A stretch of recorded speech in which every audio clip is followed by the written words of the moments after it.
지난 시간에 장신구를 떼어내라 라고 하는 말씀을 가지고 함께 은혜를 나눴어요. 그 장신구라고 하는 것이 뭐였어요? 자기를 빛내고 자기를 드러내고 그리고 자기의 모든 것들을 감추는 그와 같은 역할을 하는 것이 장신구예요. 근데 그 모든 것을 떼어낸다 라고 하는 것은 결국은 뭐예요? 하나님 앞에 자신의 있는 모습 그대로를 하나님 앞에 내어놓는 것을 말하고 있습니다. 그리고 하나님 앞에 나의 모습 있는 그대로를 내어놓고 하나님의 긍휼과 은혜를 구하는 자, 바로 그러한 자로 하나님 앞에 세워져야 함을 말씀하고 있었어요.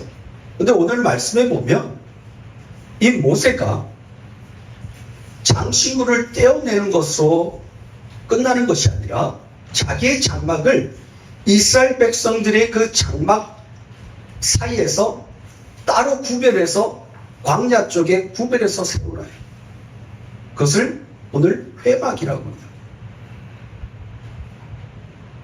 회막은 만남의 장소였어요. 누구와의 만남의 장소? 하나님과의 만남의 장소였어요. 그런데 왜 굳이 이 회막이라고 하는 것을 이스라엘 백성 사이에서 진중에서 빼어내어서 따로 구별해 놨어요? 하나님께서 뭐라고 말씀하셨냐면 이스라엘 백성들에게 너희들은 목이 곧은 백성이다. 만약 내가 너희와 함께하면 내가 한순간에 너희들을 다 진멸할까 염려스럽다. 그러니까 어떻게 해요? 하나님이 이스라엘 백성들과 함께하게 되어지면 이스라엘 백성들은 다 어떻게 된다는 거예요? 진멸되어진다는 거예요. 죽는다는 겁니다.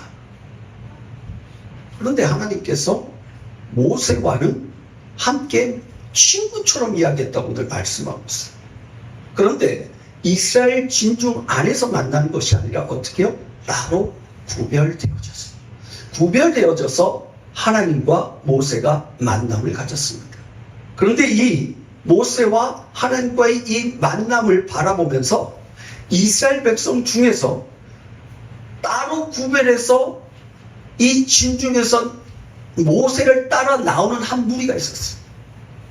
그들을 가리켜서 거룩한 자, 그들을 가리켜서 하나님 앞에 구별된 자라고도 이야기를 합니다. 하나님 앞에서 구별되어지는 모습, 장신구를 떼어내는 모습과 같이 하나님 앞에서 내 모든 것을 다 완전히 내려놓고 세상과 구별해서 하나님 앞에 나아가는 모습. 오늘날의 이 모습이 어떤 모습이에요? 하나님과 구별된 시간에 만남을 갖는 시간. 이 시간이 어떤 시간? 오늘 예배 시간. 그죠? 세상의 것들과는 다 구별시키고. 구별해서 시간을 구별하고 장소를 구별해서 하나님과 만남을 갖는 이 시간. 그리고 이 시간 주님 앞에 나오는 구별된 자들. 하나님의 택한 백성이고 하나님 앞에서 거룩한 삶을 살아가기로 결단하며 주님의 은혜와 긍휼을 구하며 나오는 사랑하는 하나님의 사람들. 그 자들이 누구예요? 성도라고 이야기하는 겁니다. 하나님 앞에서 구별된 삶을 살아가려고 하는 모습. 이것이 하나님께서 이스라엘 백성들을 애굽에서 건져내어서 구원하여서 그들 가운데서 뽑아내어서 광야로 그리고 약속의 땅으로 하나님께서 구별하여 하나님의 백성들을 이끌어 가시는 목적이었습니다. 세상과 구별된 삶을 살아가는 자들. 세상은 다 한 가지로 자기 욕심을 위해서, 자기 만족을 위해서, 자기 유익을 위해서, 나의 유익을 위해서만 살아가려고 하는 자들. 하나님의 은혜와 긍휼 없이 내 힘과 내 능력으로 무엇인가를 해낼 수 있고 얻어낼 수 있다고 생각하는 그런 자들 가운데서 구별해서 하나님의 은혜가 아니면 저는 못 삽니다. 하나님의 도우심이 없으면 저는 못 삽니다. 하나님이 나를 긍휼히 여겨주시지 아니하시면 나는 살아갈 수 없는 존재입니다라고 하는 자기 고백을 할 수 있는 자들. 그러한 자들로 구별해서 세워놓은 것이 바로 성도요. 하나님의 백성이라고 하는 것입니다. 네. 바로 이 모습을 지금 모세가 이스라엘 백성의 그 진중에서 자신의 그 장막을 옮겨서 회막, 하나님과의 만남의 장소로 따로 구별해서 놓은 모습입니다. 그런데 시간이 지나가면 어때요? 하나님께서 이스라엘 백성들과 함께하는 모습으로 뭐라고 이름을 부르냐면 성막이라고 불려요. 회막은 구별했는데 성막은 이스라엘 진중 가운데 머물러 있어요. 그리고 내가 너희와 함께 머물겠다, 함께 하겠다라고 말씀하고 계세요. 어떻게 그게 가능했을까요? 분명히 지금은 아예 진중에 들어가면 이스라엘 백성들을 다 침멸해버린다고 했는데, 성막으로 자리에 있을 때는 하나님께서 이스라엘 백성들 가운데 그들 가운데 있겠다고 말씀하시고 진멸되지 않아요. 그 이유가 뭘까요? 성막에서는 어떤 일이 벌어져요? 성막에서는 하나님 앞에 제사가 드려져요. 그리고 그 제사에는 뭐가? 짐승의 피가 뿌려져요. 그 짐승의 피가 예표하는 것이 뭐였어요? 예수 그리스도의 피 흘리심. 십자가에서 그의 피 흘리심. 그러니까 이스라엘 백성이 하나님과 함께 할 수 있는 유일한 방법은 뭐다? 이스라엘 백성들을 대신해서 누군가가 피를 흘려서 죄 사함을 얻게 되어졌을 때 비로소 이스라엘 백성들은 하나님과 함께 할 수 있다라고 하는 것을 보여주는 내용입니다. 그래서 성막으로 있을 때는요, 하나님께서 이스라엘 백성들과 함께 하고 있어요. 바로 그 짐승의 피.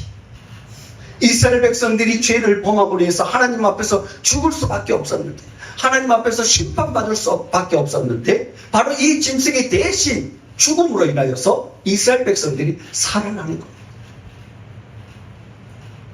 심판에서 생명으로 옮겨지게 되었죠. 바로 이러한 모습으로 하나님께서 이스라엘 백성들과 함께 하겠다는 겁니다. 하나님은요, 이스라엘 백성들과 늘 함께 하기를 원했어요.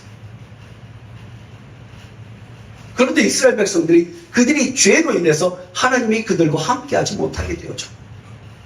그리고 하나님께서 이스라엘 백성들과 함께 하기 위해서 한 방법을 가르쳐 주신 것이 제사예요. 그 피 흘림으로 인해서 너희 죄가 깨끗하게 씻겨지고 내가 너희와 함께한다 라고 하는 거예요.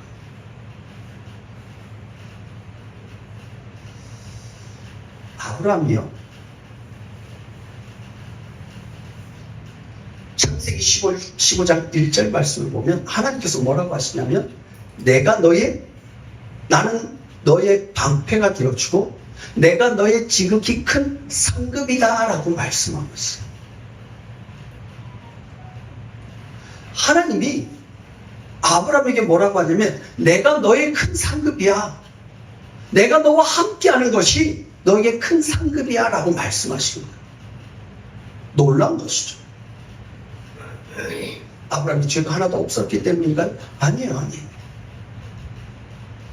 왜 그러냐면, 하나님께서 아브라함에게 내가 너의 큰 상급이야 라고 하니까 아브라함이 뭐라고 하냐면, 하나님 나에게 주시려는 게 뭐예요? 나 자식 없어요. 나에게 자식 줄 거예요? 하나님께서 내가 너에게 자손을 주겠다고 했어요. 근데 자손은 사실은 이삭이라고 하는 것, 자손을 주려고 하는 것이 아니라, 하나님께서는 아브라함의 자손, 누구를 가리켜요? 예수 그리스도를 가리켜요. 그의 후손 예수 그리스도를 통해서 어떻게 되어지는 거예요? 죄의 사함을 받게 되어지고 영원히 하나님과 함께 할 수 있는 자로 만들어지는 거예요. 새롭게 재창조되어지는 그것, 이것이 너에게 진정한 큰 상급이다라고 말씀하시는 거예요. 단순히 눈에 보이는 어떤 재물, 눈에 보이는 어떤 것들이 아니라 영원한 하늘나라로 들어갈 수 있는, 영원히 하나님과 동행할 수 있는, 영원히 하나님과 함께 할 수 있는 바로 그 은혜, 그게 바로 너에게 큰 상급이야 라고 하는 거예요. 내가 줄 수 있는 건 바로 이거야 라고 말씀하시는 거예요. 진정 하나님과 함께 하신다는 것은요, 바로 이와 같은 모습입니다. 진정 하나님과 함께하는 모습이 우리에게 가장 큰 복이라고 하는 의미는 바로 여기까지 가는 겁니다. 단순히 내가 너와 함께하기 때문에 상급이 되어지고, 함께하기 때문에 하나님이 나와 함께하면 내가 모든 일을 할 때 만세통하겠구나, 하나님이 함께하심으로 인해서 내가 원하는 것들을 모두 얻어낼 수 있겠구나, 이게 하나님의 큰 상급이 아니라, 함께 하신다고 하는 그 이유 속에는 뭐예요? 임마누엘. 임마누엘이 뭐예요? 누구의 이름이었어요? 예수 그리스도의 이름이었어요. 임마누엘. 하나님이 우리와 함께 하신다. 근데 그렇게 함께 하시는 것이 단순히 함께 하는 것이 아니라, 우리와 함께 하심으로 인해서 우리의 모든 죄가를 담당하시고 우리의 죄를 짊어지시고 어디로 가시는 거예요? 저 골고다산, 십자가로 올라가신 것. 아멘. 그리고 그의 죽으심과 피 흘리심으로 인해서 우리가 구원받게 되어진. 아멘. 이게 진정한 상급이라는 거예요. 함께 하시는 그 은혜가 바로 이것이라는 겁니다. 이것으로 인해서 우리에게 큰 복이 주어지고 이것이 참된 복이고 이것이 우리에게 영원한 복이라고 말씀하고 있어요. 아멘. 단순히 하나님이 함께 하신다는 그것이 우리에게 복이 아니라 그런 의미가 함께 내포되어져 있다는 것입니다. 이제 하나님께서 모세에게 말씀하고 계십니다. 친구처럼 이야기하는데 이제 모세가 하나님께 여쭙습니다. 뭐라고 합니까? 하나님, 정말 하나님께서 약속하신 그 젖과 꿀이 흐르는 그 땅으로 우리만 올려보낼 거예요? 하나님께서 우리를 앞세워서 우리와 함께 할 자를 하나님이 말씀해 주시지 않으셨잖아요. 그러니까 하나님께서 뭐라고 하냐면 내가 너와 함께 할 거야. 내가 모세 너와 함께 함으로 인해서 너가 쉼을 얻을 거야 라고. 아니 좀 전에 분명히 하나님이 함께 하시지 않겠다고 했는데 지금은 또 하나님이 함께 하시겠다고 말씀하고 계세요. 그리고 내가 너와 함께 함으로 인해서 너가 쉼을 얻고 평안을 누리겠다고 말씀하고 있습니다.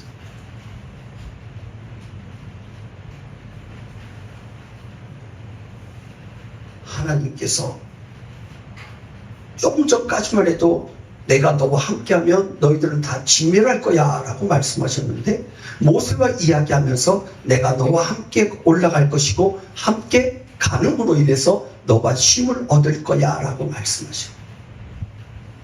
이건요 성경 말씀 보면 노하기를 더디하신다 라고 하시는 말이에요.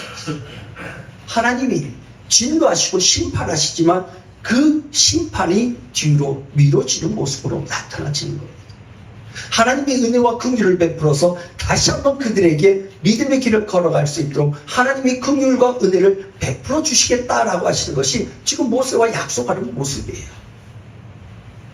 모세는요 사실 이걸 깨달은 거예요. 뭘 깨달았냐면 하나님 우리가 젖과 꿀이 흐르는 그 땅으로 우리끼리 가봤자 그게 무슨 소용이 있어요.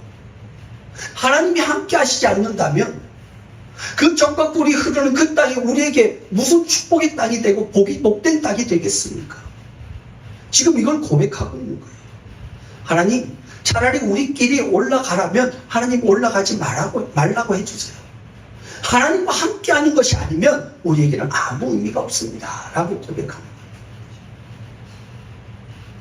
근데 우리는 이 땅에서 하나님 앞에 기도하며 간구할 때 뭘 하냐면 하나님이 함께 하시는 것보다는 뭐예요? 하나님이 나에게 뭘 주기만을 원해요. 그리고 그것을 주기만 하고 하나님이 나를 좀 방해하지 않았으면 좋겠어. 왜요? 내가 원하는 것을 자꾸 하나님이 가로막거든. 내가 바라는 것을 내가 원하는 것을 행하려고 할 때 하나님이 아니야 라고 말씀하시거든요. 그러니까 어떻게 해요? 도리어 하나님이 함께 하시는 것보다는 하나님께서 뭐예요? 내가 원하는 것만 채워주고 살짝 옆으로 좀 비켜주셨으면 좋겠어. 그래서 나는 그냥 그걸 가지고 내 마음대로 놀고 즐기고 누리고 나의 힘을 좀 드러내고 뭐 이렇게 살고 싶은 것이 우리의 마음. 근데 오늘 모세는요 그게 아니라는 것을 아는 거예요. 아무리 그러한 삶을 살아간다 할지라도 이 세상은 끝이 나는 거예요. 이 세상의 삶은 한계가 있다는 거예요. 정해져 있다는 거예요. 그러한 삶을 살아가다가 하나님 없는 삶으로 끝나버리는 인생은 가장 비참한 인생이고 어리석은 인생이라고 하는 것을 아는 거예요. 아멘. 그렇기 때문에 어떻게 해요? 하나님 아무리 그것이 풍요로움이 있고 내가 원하는 것이 가득 채워져 있다 할지라도 하나님 함께 하시지 않으면 아무 의미 없어요. 이 고백이 지금 모세의 고백이에요.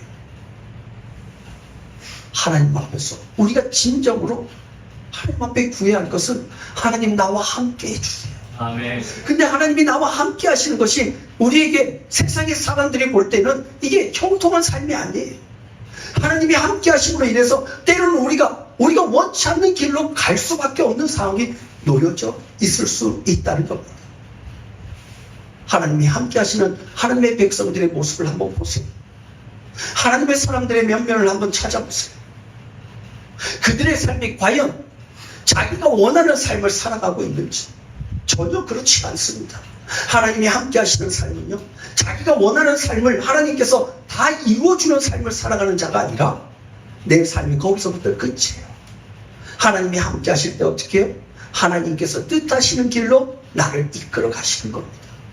하나님께서 나를 이끌어 가시는 삶을 살아가고 그 삶에 순종하는 삶을 살아가는 것이 하나님께서 함께 하시는 삶을 살아가는 자들의 모습이라는 겁니다. 아멘. 임마누엘 되시는 예수 그리스도께서 이 땅에 오셔서 행하신 일들이 뭐예요? 내 뜻을 이루기 위해서 행하신 것이 하나도 없어요. 아버지의 뜻을 이루기 위해서. 아멘. 그 아버지의 뜻을 이루기 위해서 가신 그 길이 어떤 길이에요? 십자가의 길이에요. 아멘. 세상 사람들이 원하고 즐겨 찾는 길이 아니라 세상의 사람들이 찾지 못하는 좁고 길이 협착하여 찾는 사람이 없는 그런 길로 하나님께서 이끌어 가신다는 거예요. 근데 그 길이 하나님과 함께하는 길이라는 겁니다. 아멘. 그것이 바로 적과 꿀이 흐르는 땅으로 인도함을 받는 길이라고 말씀하고 있어요. 아멘. 하나님께서 이끌어 가시는 그 길, 하나님께서 인도하시는 그 길은요, 내가 원치 않는, 세상 사람들이 원치 않는 그러한 길입니다. 그럼에도 불구하고 지금 이 모세는 하나님이 함께 해주시는 것이 우리에게 진정한 복이에요. 하나님이 함께 해주실 때 진정으로 우리가 기쁨으로 하나님과 동행하며 나아갈 수 있어요 라고 고백하는 겁니다. 아멘. 하나님 없는 삶, 예수 그리스도와 동행하지 않는 삶은 다 헛된 삶이라고 하는 것을 모세가 지금 깨닫고 하나님 앞에 고백하는 겁니다. 아멘. 오늘 우리의 고백이, 우리의 믿음의 고백이 이 다윗의 고백과 같아지기를 주님의 이름으로 축복합니다. 하나님이 없는 삶, 세상의 모든 것이 나에게 다 주어진다 할지라도 하나님이 없다면, 그리스도가 없다면 헛된 삶이고 허망한 삶이고 어리석은 삶이라고 하는 것을 고백하며, 하나님, 이 세상의 모든 것이 나에게 사라진다 할지라도 주님이 나와 함께 하심으로 인해서 주님께서 나와 동행하신다면 주님, 그것이 나에게 가장 큰 복이에요, 그것이 나에게 가장 큰 상급이에요 라고 하는 이 고백이 우리 가운데 있어지기를 주님의 이름으로 축복합니다. 아멘. 바로 이 고백 속에서 하나님 앞에 한 걸음 한 걸음 나아가는 거예요. 그리고 하나님을 경험하는 삶을 살아가는 거예요. 세상은 경험할 수 없는, 세상은 알 수도 없는 그 평강을 그리스도와 함께 동행하며 누리게 되어지는 자가 하나님의 백성이고 하나님의 자녀된 삶을 살아가는 모습이라고 말씀하고 있어요. 아멘. 그래서 우리 찬송에 보면 그러죠. 복음성가에 세상이 알 수도 없는 평안, 세상이 알 수도 없는 평안, 평안을 내게 주노라. 힘들고 어려운 길, 주님께서 가라가시는 그 길은 결코 평탄한 길이 아닌데 그 속에서 뭘 누리게 되냐면 주님과 동행함으로 해서 평안을 누리는 거예요. 아멘. 주님과 동행함으로 해서 쉼을 누릴 수 있는 거예요.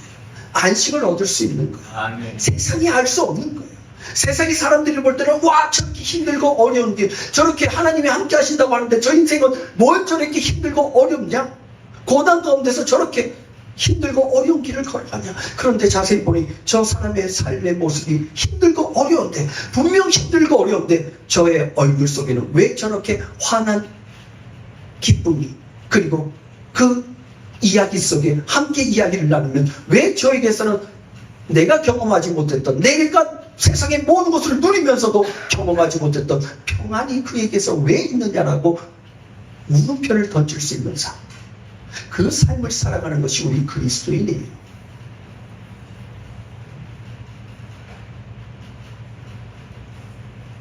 야곱이 세상의 모든 것을 가진 당시의 당대 가장 최고의 권력과 권위를 가지고 세계의 최고의 나라를 다스리는 바로 앞에서 뭐예요? 그를 축복해요. 축복하는 자는 뭐예요? 그보다 높은 자예요. 그런데 야곱이 뭐라고 하냐면 자기 인생은 험난한 나그네 인생길이다라고 이야기해요. 그런데 그와 같은 나그네 인생길을 살아가면서도 뭐예요? 세상에 가장 강력한 힘을 가지고 있고 가장 부유함을 가지고 있던 그 바로를 축복합니다. 뭐예요? 나는 이러한 삶을 살아가지만 지금 세상 사람들이 볼 때는 나를 바라볼 때는 나그네와 같은 삶, 참으로 힘들고 어렵고 공부한 삶을 살아가는 것 같지만 그리스도와 함께 하심으로 인해서, 하나님이 함께 하심으로 인해서 하나님의 자녀로, 하나님의 백성으로 내가 이 세상을 축복한다라고 하는 바로 이와 같은 이 마음속에 담대함이 있고 자부심이 있는 거예요. 오늘 우리가 세상을 바라보면서 담대함을 가지고 있고 하나님의 자녀라고 하는, 이 세상의 모든 것을 운행하시는 하나님의 자녀라고 하는 이 담대함과 자부심을 가지고 살아가고 있습니까? 늘 세상의 위협 속에 두렵고 떨림 속에서 쪼그라드는 인생 없이 살아가고 있지는 않습니까? 하나님이 정말 함께 하신다고 한다면, 하나님이 세상의 모든 것을 운행하고 계신다고 하는 것을 믿는다면, 하나님께서 이 세상의 모든 것을 하나님의 뜻 가운데서 이끌어 가신다고 하는 것을 믿는다면 우리는 두려워할 필요가 없지 않아요? 염려할 필요가 없지 않아요? 세상에 굽신거릴 이유가 없잖아요. 그런데 우리는 왜 자꾸 연약함 가운데서 세상의 이야기에, 세상의 힘을 가진 자들에게 굽신거리며 살아가냐고. 하나님이 함께 하신다는 것이 나에게 깨달아지지 않는 거예요. 믿어지지 않는다는 겁니다. 결국 우리의 믿음의 문제로 귀속되어지는 거예요. 오늘 바라기, 이 세상의 모든 것을 창조하시며 내 인생을 하나님이 가장 선한 길로 이끌어 가신다고 하는 이 확실한 믿음 가운데서 두려움 없이, 염려 없이 담대함을 가지고 세상을 향해서 나아가시기를 주님의 이름으로 축복합니다. 아멘. 하나님이 함께 하시는 길이고, 내가 지금 걸어가는 이 길은 하나님이 나와 동행하는 길이고, 함께 하심으로 인해서 나는 흔들림 없이 믿음의 길을 걷는 하나님의 백성임을 담대하게 선포하시며 나가기를 주님의 이름으로 축복합니다. 아멘. 매일매일의 삶 속에서 담대하게 나아갔어요. 오늘도 나는 하나님과 동행하며 갑니다. 하나님께서 나를 오늘도 이끌어 가시며 나를 가장 선한 길로 이끌어 가실 줄 믿습니다. 아멘. 이 고백을 가지고 매일매일의 삶을 살아가시길, 그리고 매일매일 선포하며 하루를 시작하시기를 주님의 이름으로 축복합니다. 아멘. 그리고 그 속에서 하나님의 함께 하심을 경험하고 그리함으로 인해서 하나님을 찬양하며 하나님께 영광 돌릴 수 있는 저와 우리 모든 성도님들 되어지기를 주님의 이름으로 축복합니다. 기도하겠습니다.